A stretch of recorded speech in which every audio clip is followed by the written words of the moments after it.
Hello, my name is Manoj Sood and you're watching Life in Style with Zara. To open the show, I always like to do one thing that is impossible.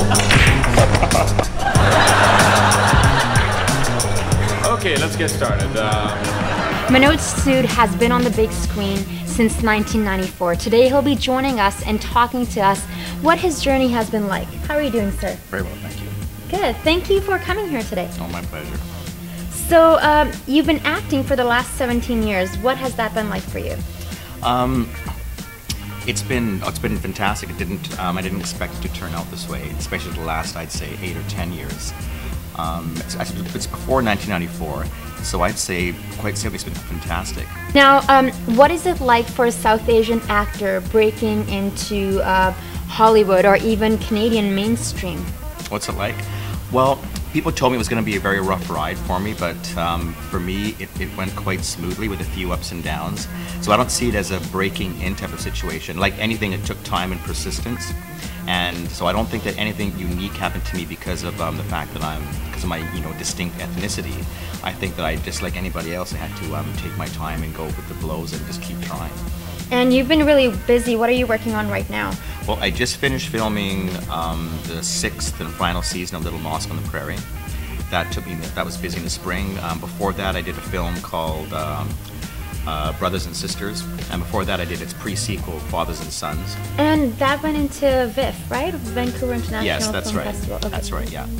And before that there was Watchmen and a few.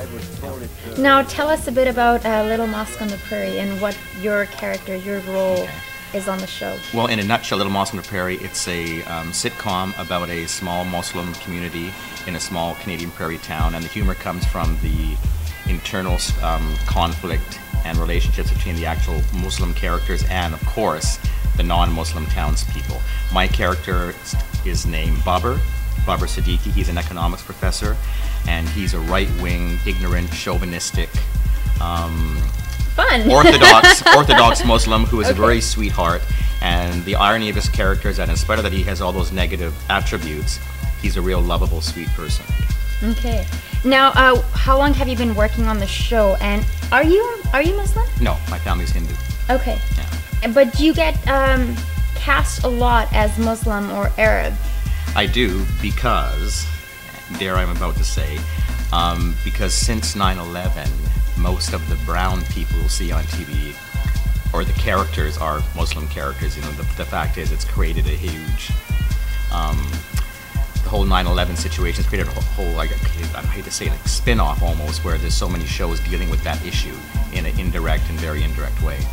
So, do you feel like, it's that... not called Little Temple on the Tundra. It's this little mosque. Maybe there'll be a Hindu spin-off, right? But no. But it's still nice to see that there is a show that is being broadcast, and it is about Muslims. So, just it even being out there, even the name and the title, Little Mosque on the Prairie, it's pretty intriguing. Very intriguing, yeah. Yes. So, it's catchy. It's yes, very catchy and name. what it was going to be about. Now, do you ever feel like you get typecast? No, I don't. A lot of ethnic actors I know feel they are typecast. They feel that, oh, there's an Indo-Canadian part and they want me to play it. Well, it's because you're Indo-Canadian, you see. I mean, would someone named John Smith who has sandy brown hair, would he say that he's being typecast because he's being cast for a Midwestern university student kind of thing, Caucasian role? No, he wouldn't, right? So why should we, me as an East Indian, feel that I'm being typecast because someone wants me to play an East Indian role? So I never really agreed when people talked about this typecasting situation. Plus, at the end of the day, I can choose what roles I want to take and what I don't want to take. And any actor, even if they can't pick and choose their roles, they can still choose what they're going to audition for, what they don't want to audition for. So So to answer your question, no, I don't feel I'm ever typecast. Okay. Now, were you born here in Canada? No, I was born in Kenya. Okay. But my parents were born in India, or what at that time was India. And are they supportive of you working as an actor? Because being a South Asian myself, I find that, sometimes South Asian families, it's not something, unless you're a lawyer or a doctor. Right. Those are or maybe a teacher, a few choices. They're supportive of me because I've been successful at it. Okay. I think before the success came, they were worried about me, and they were concerned that I hadn't chosen a more stable type of career. But since I was a young kid, they always knew that I wasn't going to do what they wanted me to do. And yes, they wanted me to be a doctor or a lawyer or an accountant, and or they an push that down engineer. my throat. Yeah. My dream was to become a singer, and I'd say to my mom, I want to become a singer. She goes, oh no, you do it as a hobby, become a doctor instead and sing as a hobby. Now, let's talk about how do you feel like you've been doing this for 17 years? What do you find is your grounding force? What allows you to keep going? You know, why choose, what made you want to choose this profession? I love this profession, and the reason I chose the profession is because it's a real challenge, and it's something where I get to bring so much of myself to it, even if I'm the only person who can see myself and the character that I'm playing. That's the main reason is I get to be myself, I get to choose my own path, so to speak. Do you find that there's a lot of spirituality in art, in acting, in performing? Yeah, I've never really agreed, or I don't know if the word is agree, but you know, some people say, oh yes, this is my work life, and here's my spiritual life, and here's this life, here's my love life, or here's my work relationships, here's my personal relationship. I always try to make it all just one thing, and so you know, people say, oh yes, I'm spiritual because they go to church, or you know, I don't really think that that what a person says or that particular aspect is what makes them spiritual. I think that what we have to do, for me, I try to practice it all the time, and for me it's a very personal thing in the sense that my spiritual path is to really follow my own instincts and to be myself and to do what I know is right, and I try to do that in everything that I do. So is it a spiritual path for me? Yes, but everything in my life is no more nor less, you know, even just going for a walk will be. Now, do you have a little ritual that you do before, suppose you're going, you have a big scene to play, or you're walking on the red carpet, or you're going for an audition, or anything like that? Is there something that you always do that you'd like to share with us? It's going to sound really boring, but I've realized that one of the most important things an actor can be when they go on set or in front of a camera is to be well hydrated. And I make a point when I'm on set, if I'm on set for 12 hours, I will drink a bottle of water every hour. It makes a huge difference to my memory, to everything I find. You know, that's not the most exciting answer you wanted, but I think, you know, sometimes the most... well, you're taking care of your body. Exactly, your body is your temple. Yeah, yeah. Now, do you have any advice or anything you'd like to give to young actors out there, or South Asian actors? I meet a lot of actors and actresses, and they talk about how much you want to be an actress or an actor, or that you want to be successful at it, but they're not doing anything about it.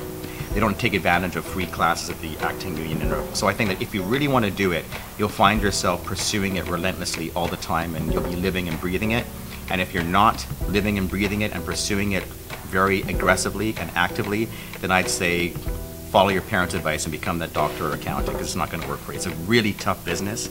There's extensive competition. You can be, you know, 10 out of 10 on something, and next to you is a person who's 10.1 out of 10. And you just got to be that much better than the next person, you know, to get that job. The best person's always going to get the job. So unless you're really going to push it and really go for it, then I would say don't do it. Now, of course, you probably don't have to do this anymore, but how did you deal with going into the audition room, or the nervousness, or the rejection? The rejection. Yeah. I still audition, and I still get very nervous. I'm a very bad auditioner. And as for the rejection, it's part of the business. It's an inherent part of the business. So I think, I mean... How do you not take it personally? See, when you go into an audition, they want you to be the person. They want you to make their movie fabulous. They want you to make them look good. They want you to make the director shine, the DOP shine, the producer shine. So they want you to be good.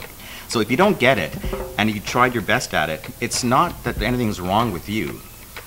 You may just be too tall for that role or too short for that role. So for as long as you persist and know that you're working hard at it, then even if you get the job or not, so what? If you don't get the job because you're not trying or working hard enough, then very soon what'll happen is that you don't get auditions. So you're done with the show. What's next for you? What are you working on next? I told my agent I want to take 6 weeks off, and so I have nothing planned as yet for what's next. I've been working on my own stuff, writing some own stuff, but that's going to take that's a very long process. So as for what's next, the next 6 weeks, within that time frame, just some vacation time. No projects. No, time for a break. Yeah, exactly. Well, you were working on that show for the last 7 years? Yeah. Okay. Yeah, All 6 right. seasons, yeah. Well, I think you're okay. You deserve a break now. Yeah, good. Sure, thanks. Well, thank you so much for joining us today on Life in Style. Thank you. And we wish you nothing but the very best. Thank you. Thanks for having me.